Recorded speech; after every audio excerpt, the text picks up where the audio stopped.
भगवान राम का दर्शन और लोग तो दूर से कर रहे हैं, सबसे पास में कौन पहुंच गए? यहां पर गोस्वामी जी का अपना पक्षपात प्रकट हो गया। भगवान राम को पहले उन्होंने अपने घाट पर सुलभ बनाया। जैसे जो पंडा तीर्थ जितना सुलभ कर दे, यात्री उसको उतना पसंद करता है।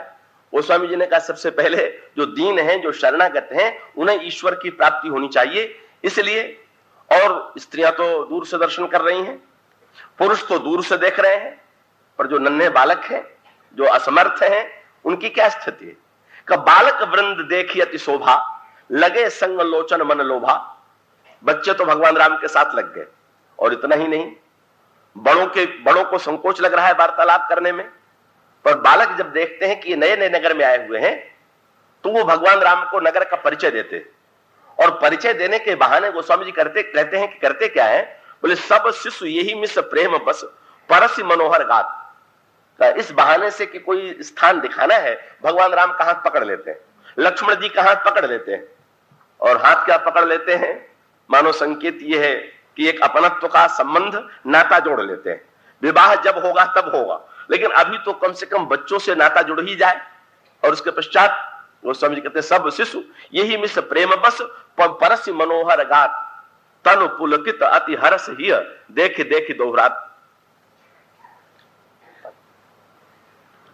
बच्चों ने श्री राम के स्वभाव को परख लिया, और परख लिया तो उसका लाभ लेने का मन में विचार आया। क्या? कि शिशु सब राम प्रेम बस जाने। बच्चों ने समझ लिया कि ये इनका स्वभाव बहुत प्रेम करने का है, बड़े स्नेही स्वभाव के हैं, तो इसका लाभ लेना चाहिए। तो जो बच्चे साथ में चल रहे हैं, उनका घर रास्ते में आ ही जाता है। और जब बच्चों का घर रास्ते में आ जाता है तो क्या करते हैं?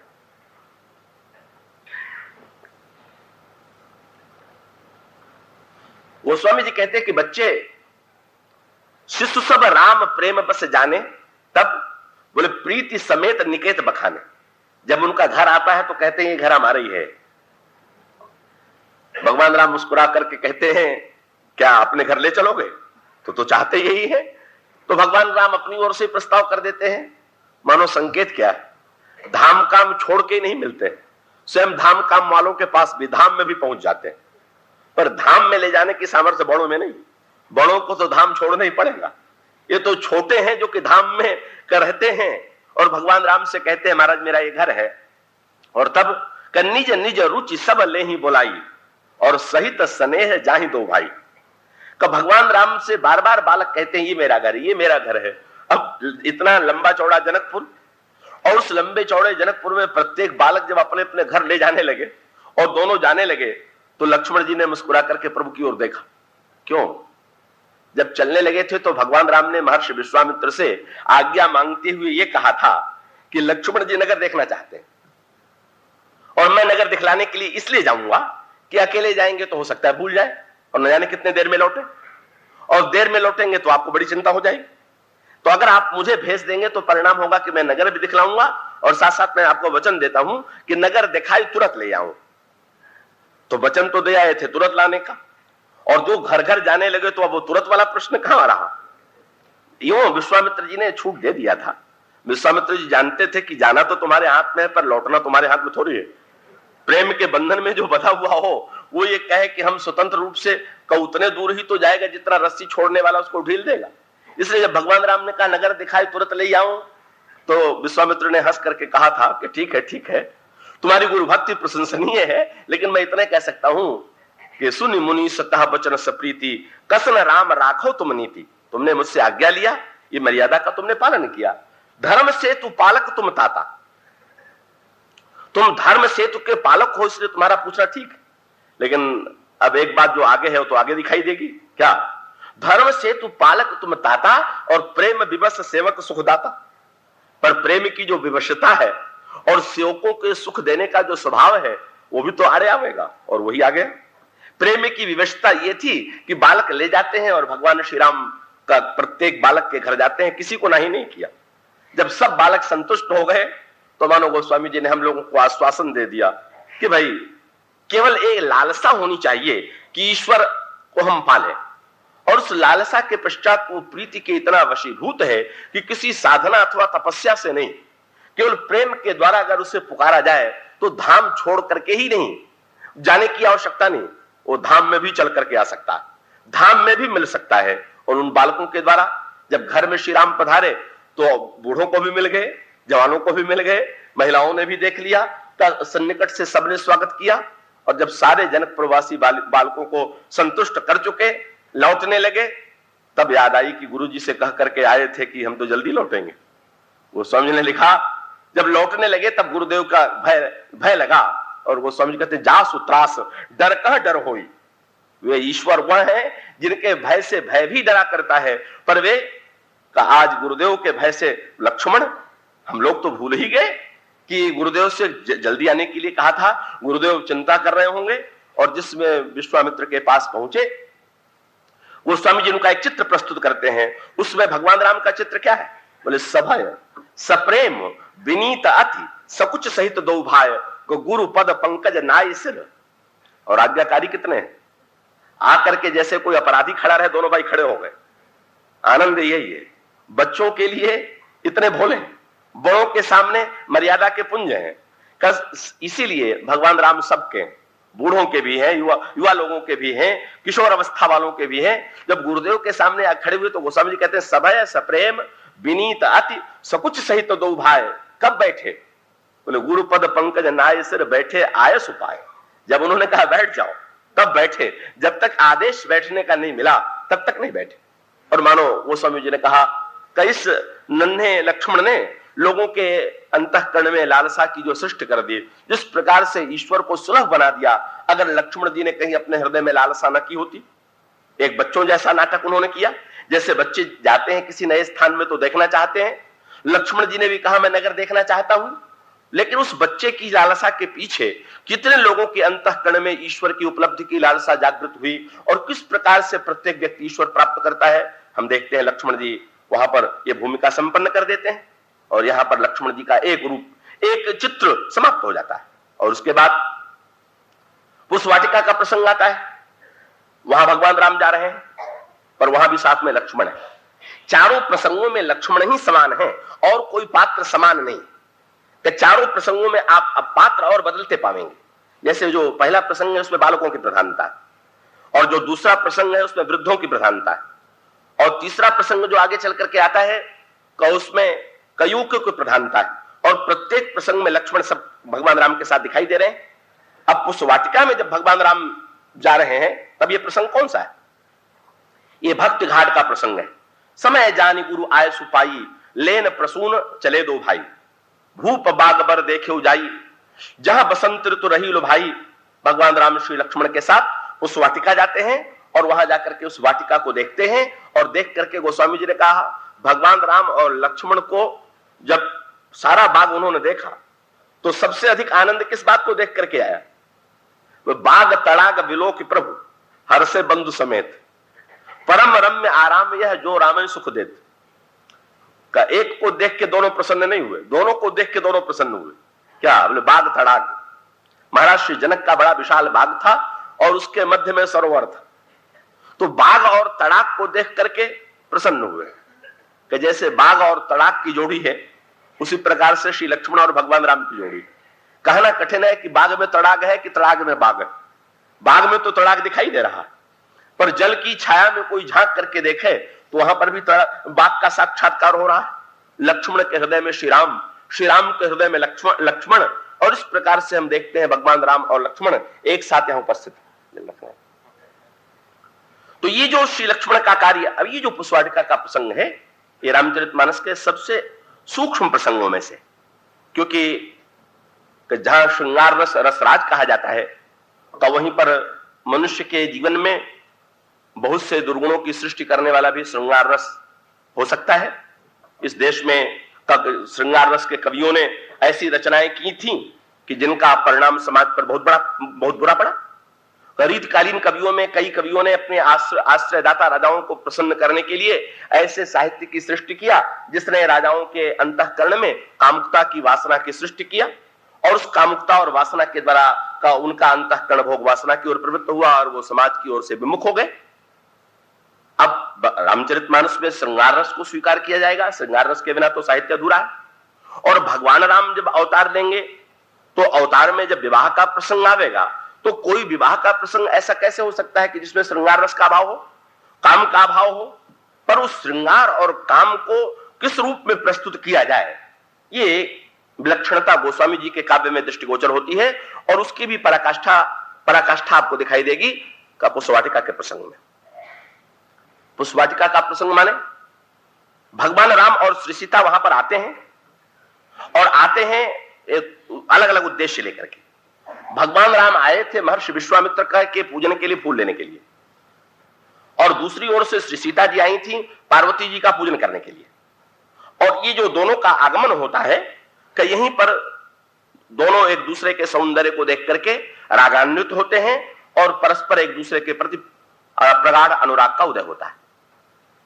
और उसके पश्चात दोनों भगवान राम महर्षि विश्वामित्र के पास लौट जाते हैं, और श्री सीता जी लौट करके श्री सुनैना जी के पास आ जाती हैं।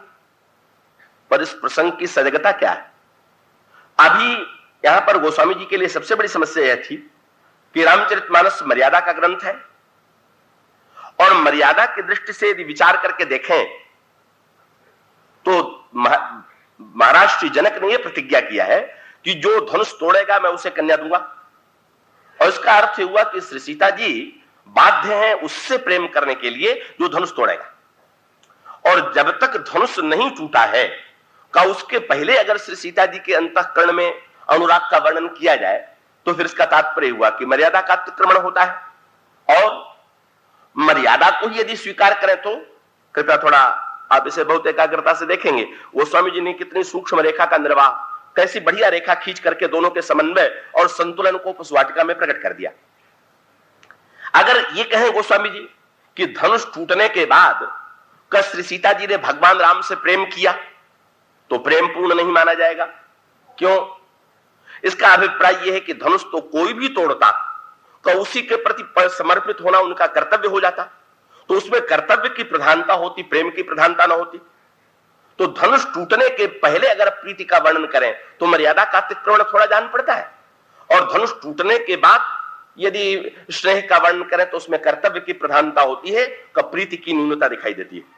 अब इन दोनों का समन्वय गोस्वामी जी एक नए रूप में प्रस्तुत करते हैं, और इसीलिए उसका गोस्वामी जी एक बात तो ये बता देते हैं कि लीला कहां होती है, बोले विदेह वाटिका में।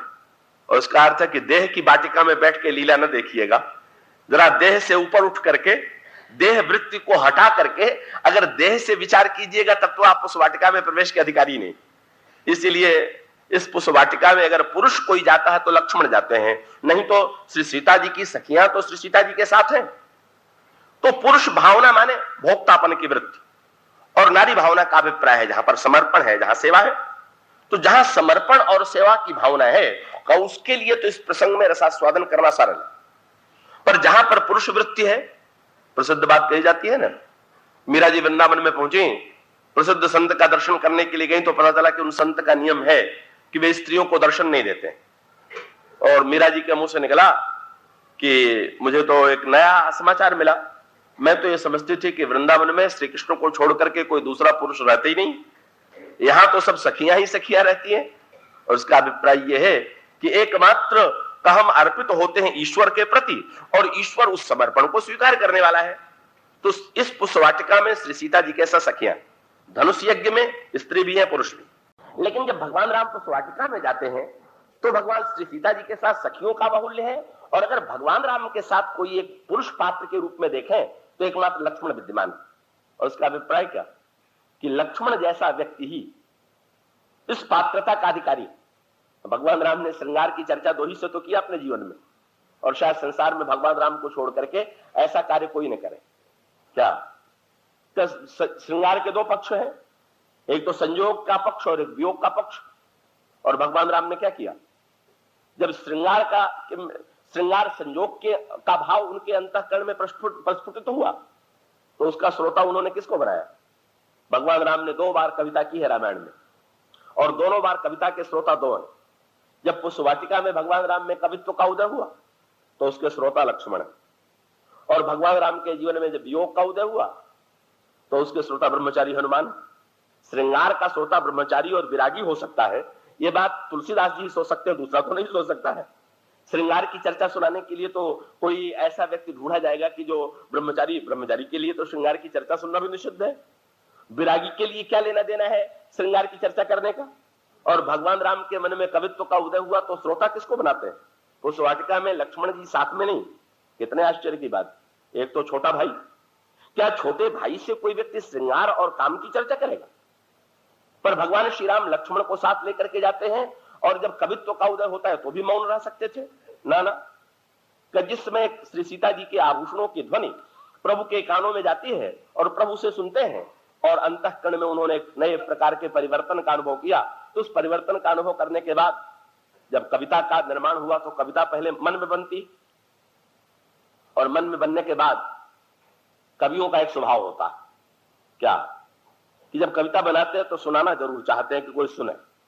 और कई तो सुनाने के इतने प्रेमी हो जाते हैं कि बेचारे सुनने वाले भागते फिरते हैं और वो तो सुनाने के लिए व्यग्र रहते ही। और कुछ काव्य की सृष्टि का आनंद भी ऐसा है कि रामचरितमानस में गोस्वामी जी ने कह दिया निजी कवित्व की लागने नहीं का। जैसे अपना बच्चा बड़ा प्यारा लगता है, कैसी प्रकार से जब कोई कवि कविता की सृष्टि करता है तब तो उसको अपने कविता के प्रति राग होता है और वो ये चाहता है कि दूसरों के मन में भी इस काव्य के प्रति आकर्षण उत्पन्न हो। तो कवि कविता करता है तो श्रोता ढूंढता है और श्रोता ही नहीं ढूंढता है, श्रोता के द्वारा प्रशंसा भी चाहता है कि सुनने वाला कहे कि कविता सुंदर थी। लेकिन भगवान राम ने श्रोता भी ढूंढा तो छोटे भाई को, विरागी को, निष्काम लक्ष्मण को, और उन्होंने इस कविता का स्पष्ट वर्णन किया। श्री सीता जी और सखियों के साथ जब चलती हैं तो उनके आभूषणों की ध्वनि होती है और उसे सुन करके भगवान राम श्री लक्ष्मण से कहते हैं लक्ष्मण तुमने सुना? पर लक्ष्मण का व्यक्तित्व तो कितना बदल जाता है मैं ये बताना चाहता था। यहां लक्ष्मण के व्यक्तित्व की विचित्रता ये दिखाई देती है। क्या आप पहचान सकते हैं कि यही वो लक्ष्मण है जिनका धनुष यज्ञ के प्रसंग में जिनका भाषण सुनकर के पृथ्वी कांप उठी थी? क्या ये विश्वास होता है कि वही लक्ष्मण है कि जो परशुराम के ऊपर इतने व्यंग करते हैं कि संसार को हराने वाला महात्मा उनके व्यंगों के सामने तिलमिला करके रह जाता और कुछ नहीं कर पाता? पूरे पुष्पवाटिका प्रसंग में लक्ष्मण जी एक वाक्य नहीं बोलते हैं, एक शब्द नहीं बोलते हैं। जो इतनी गर्जना कर सकता है वो इतना बड़ा मौनी हो सकता है, ये समझ पाना सरल नहीं। पर आश्चर्य यही है कि भगवान राम अपनी कविता सुनाते हैं लक्ष्मण को, कहते हैं कंकण किंकिणी नूपुर ध्वनि सुनी कहत लखन सन राम हृदय गुणी क्या मानव मदन दुंदुभि दीन्ही मनसा विश्व विजय कह कीनी। लक्ष्मण तुमने सुना? लक्ष्मण एक बार भी नहीं कहते कि मैंने सुना। और भगवान राम बिना उनके हाँ कहे ही उनसे कहते हैं कि मुझे तो ऐसा लगता है कि जो ये ध्वनि आभूषणों की आ रही है ये आभूषणों की ध्वनि नहीं है। मुझे तो लगता है कि जैसे कामदेव ही सेना सहित बाजा बजाता हुआ आक्रमण करने के लिए आ रहा। लक्ष्मण जी बिल्कुल चुप है, एक शब्द भी नहीं कहते हैं। आगे भगवान राम ऐसा कहते कहते उनकी दृष्टि श्री सीता जी की ओर चली जाती है। अस कही फिर चितयेत ही ओरा कस्य मुख शशि भय नयन चकोरा भय विलोचन चारु अचंचल मनो सकुच निमित्त जो दृगंचल। ऐसा कहते कहते भगवान राम श्री सीता जी की ओर देखते हैं और उस सौंदर्य को देखते ही उनकी दृष्टि की उनकी जो पलकें हैं वो गिरना बंद हो जाती हैं और अपलक दृष्टि से श्री सीता जी का सौंदर्य निहार रहे हैं। सौंदर्य निहारने के पश्चात भगवान राम के मन में फिर से कवित्व का स्फुरण होता है। भगवान राम अभी तक तो आभूषणों की ध्वनि को देख करके कविता करते हैं, पर जब श्री सीता जी को उन्होंने देखा तो उन्होंने सोचा कि श्री सीता जी की सुंदरता का वर्णन भी तो कविता में करें। पर कवि तो उपमा का आश्रय लेता है। भगवान राम ढूंढने लगे कि श्री सीता जी के सौंदर्य के लिए मैं किस उपमा का प्रयोग करूं। तो गोस्वामी जी कहते हैं समस्या आ गई। क्या? भगवान राम सोचते हैं सब उपमा कब कवि रहे जुठारी के ही पततरों विदेह कुमारी। इन कवियों का बुरा हो तो भगवान ने कवियों को दोष दे दिया। क्या? कि जैसे कोई सारी आप पूजा करने बैठे और भोग लगाने के लिए आप नैवेद्य मंगावे और पता चले कि जितनी वस्तुएं झूठी है तो अब ये चिंता हो जाए कि भाई पूजा के लिए तो नैवेद्य शुद्ध चाहिए। भगवान ने कहा श्री सीता के सौंदर्य का वर्णन कहिए कोई श्रृंगार का वर्णन थोड़ी है, तो पूजा और इसमें तो शुद्ध वस्तु का समर्पण किया जाना चाहिए। पर इन कवियों ने सारी उपमाओं को झूठा कर दिया। अब मैं विदेह कुमारी के लिए कौन सी उपमा दूं? मानो संकेत ये था कि सारी उपमाएं जब देह कुमारियों ने झूठा कर दिया तो फिर विदेह कुमारी के लिए कौन सा दिया जाए।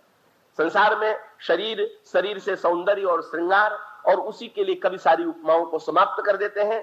भगवान राम वो ऐसा लगता है कि श्री सीता के लिए सुंदरता कह सुंदर करई, छवि गृह दीप शिखा जनु बरई, सब उपमा कवि रहे जुठारी, कही पट तरो विदेह कुमारी, सिय शोभा ही वर्णि प्रभु।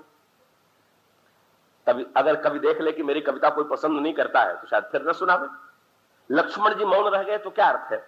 एक अर्थ तो ये हो सकता है कि लक्ष्मण जी को कविता पसंद न आई हो, तो नहीं आई तो फिर भगवान राम को आगे नहीं सुनाना चाहिए, पर ना, सिय शोभा ही वर्ण प्रभु, आपन दशा विचारी, बोले सुचि मन अनुज सन, वचन समय अनुहार। अब और आगे बढ़ गए।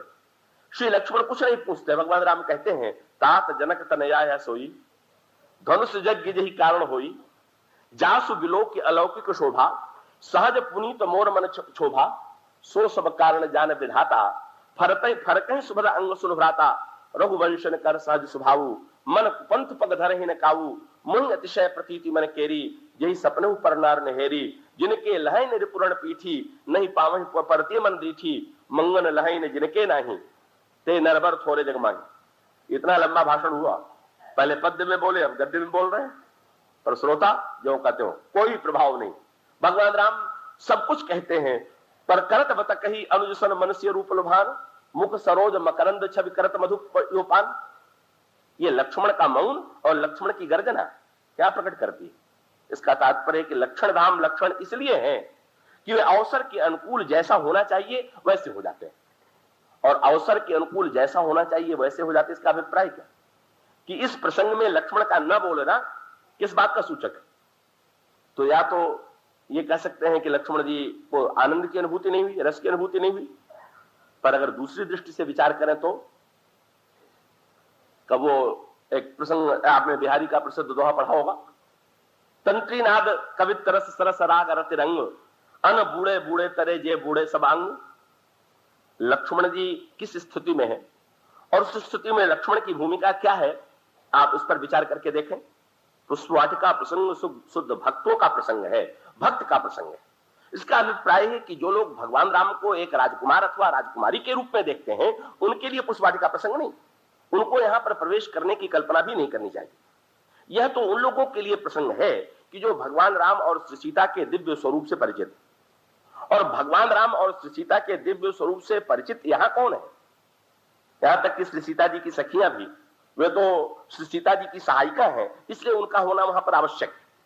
अगर कोई एकमात्र इस सारे रहस्य से परिचित है तो परिचित कौन? लक्ष्मण। इसलिए अंतर था ना। अगर अयोध्या प्रवासियों से पूछा जाए कि भगवान राम और सीता का विवाह कब हुआ, तो वे कहेंगे आगान शुक्ल पंचमी को, जब महाराज श्री जनक ने कन्यादान दिया तब विवाह हुआ। किसी ने विश्वामित्र से पूछ दिया कि भगवान राम और सीता का विवाह कब हुआ, तो उन्होंने कहा टूटत ही धनु भयो विवाह। आगान शुक्ल पंचमी को तो कन्यादान केवल औपचारिक विधि के कारण हुआ, वैसे तो जब धनुष टूटा तभी विवाह हो गया। पर अगर कोई लक्ष्मण जी से पूछे तो वो तो कहेंगे कि कल पुष्पवाटिका में विवाह हो गया, लोगों को पता हो चाहे नहीं पता हो, अथवा अनादिकाल से इन दोनों का विवाह है। उसका अभिप्राय जो जितने गहराई में प्रविष्ट हुआ है वो उस विवाह के रहस्य को उतना अधिक जानता है। और इस विवाह में आचार्य की भूमिका संपन्न कौन करता है? आचार्य नहीं, कई भूमिकाएं लक्ष्मण जी संपन्न करते हैं। श्रोता भी लक्ष्मण ही है, भगवान राम सम्मति भी उनसे ही लेते हैं, और लक्ष्मण जी बोलते तो नहीं है, पर न बोलने का तात्पर्य उनकी अरसिकता नहीं है, रसिकता की पराकाष्ठा। कभी बोलने में शोभा है और कभी न बोलने में शोभा है। तो कभी कभी व्यक्ति आनंद आता है तो आनंद जो है वाणी के माध्यम से प्रकट होता है, व्यक्ति अपने आनंद को वाणी से प्रकट करता है। और कभी कभी व्यक्ति आनंद में इतना डूब जाता है कि वाणी के द्वारा भी अपने आनंद को अभिव्यक्त नहीं कर पाता। और ये तो जैसा का बड़ा बड़ा प्रसिद्ध वाक्य दोहा आपने सुना होगा क्या, कि भाई डूबे सो बोले नहीं, बोले सो अनजान। एक ऐसी स्थिति आ जाती है कि जब बोलने की भी आवश्यकता नहीं रह जाती। यही दशा अयोध्या कांड में श्री भरत और भगवान राम के मिलन प्रसंग में होती है कि जब सारे वक्ता मौन है, और सारे वक्ता ही मौन नहीं है, भगवान राम भी मौन है, श्री भरत भी मौन है, देखने सुनने वाले भी मौन है। और शंकर जी पार्वती जी शंकर जी से जानना चाहते हैं ये सबके सब लोग चुप क्यों? और शंकर कहते को कछु कही लो को कछु पूछा क्यों, कब प्रेम भरा मन निज गति छूछा। कब प्रेम भरा मन निज गति छूछा। लक्ष्मण जी की स्थिति पर आप विचार कीजिए। कविता जब कवि सुनाता है तो श्रोता चाहिए, पर कविता किस रस की है? श्रृंगार रस की। पर श्रृंगार रस की कविता ही नहीं, आगे चलकर के लीला भी संपन्न होना। तो अन्य जो रस हैं का उसमें तृतीय की उपस्थिति सहायक हो सकती है। अन्य जो रस हैं जैसे वीर रस है, उसमें वीरों की सेना एकत्र हो सकती है। अन्य रस में अनेक लोग एकत्र हो सकते हैं, पर एक श्रृंगार ही ऐसा रस है कि जिस श्रृंगार रस में तृतीय की जो उपस्थिति है वो साधक नहीं है, बाधक। ये नियम है। अब लक्ष्मण जी की रसिकता क्या है कि जब भगवान राम के अंतःकरण में श्रृंगार रस का उदय हुआ और भगवान राम ने लक्ष्मण जी को सुनाया, तो लक्ष्मण जी को क्या लगा कि अगर मैं बातचीत शुरू कर दूं भगवान राम से तो इसका परिणाम क्या होगा कि इनका ध्यान दो और बटेगा। श्री किशोरी जी के सौंदर्य में डूबने का जो दिव्य रस इनके अंतःकरण में उदित हुआ है, उसके स्थान पर लक्ष्मण से भी बात करनी चाहिए, ये बात बार बार मन में आवेगी।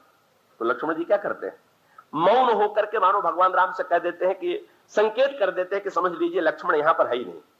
आप लक्ष्मण को उपस्थित मान करके रस में नहीं डूब पाएंगे, आप लक्ष्मण को अनुपस्थित समझ करके। रसिकता की सहायता क्या, मौन रह करके।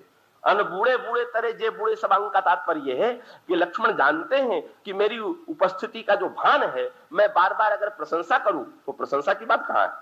आप किसी व्यक्ति को सामने बैठा दें और रसगुल्ला उसके सामने आप रख दें और रसगुल्ला रख देने के पश्चात 1 घंटा आप रसगुल्ले की तारीफें करने लगे और खाने दे ही नहीं, तो आप प्रशंसक हैं कि आप विरोधी हैं।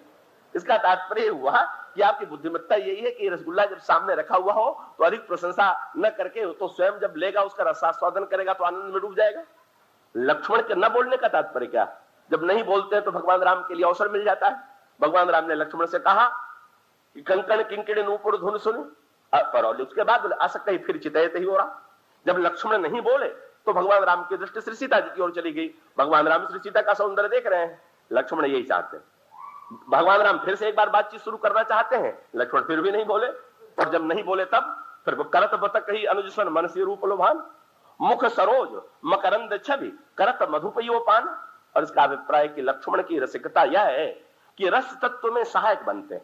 ईश्वर और शक्ति का जो पावन परिणय जो मिलन हो रहा है, उस मिलन में जहां शरीर नहीं, भगवान राम और श्री सीता एक शब्द भी एक दूसरे से नहीं बोले, एक शब्द का भी विनिमय एक दूसरे से नहीं किया, पर बिना एक शब्द बोले भी जो महानतम मिलन हो रहा है, जो भाव राज्य में मिलन हो रहा है, उस भाव राज्य के मिलन में सबसे बड़े सहायक कौन है, लक्ष्मण है।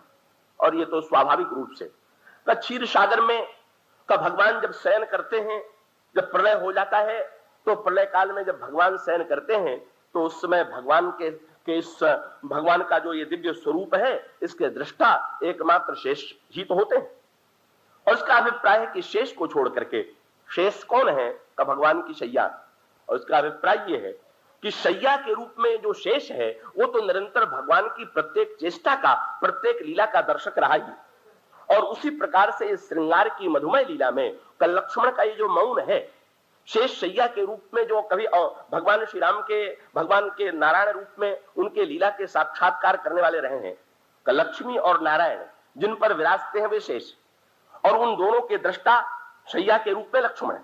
और आज भी जब पुष्पवाटिका में ईश्वर और शक्ति एक दूसरे के प्रति अनुराग के द्वारा समर्पित हो रहे हैं, और जब दोनों के मिलन के संकेत का वर्णन किया गया, इसको अगर यूं कहें तो कह सकते हैं कि जीव के सामने सबसे बड़ी समस्या है कामना की, और ईश्वर हम लोगों के लिए समस्या इसलिए है कि वो निष्काम। ईश्वर निष्काम है और हम लोग सकामता से परेशान है। हम लोगों को हमारी कामना परेशान कर रही है। कामना के कारण हम लोग दिन भर कर्म करते हुए भी सुख नहीं पा रहे हैं, और ईश्वर निष्काम है इसलिए उसमें कर्म करने की प्रेरणा नहीं। तो भक्तों ने कहा कि अगर किसी प्रकार से हम लोग निष्काम हो जाए और ईश्वर सकाम हो जाए तो सारा झगड़ा समाप्त हो जाए।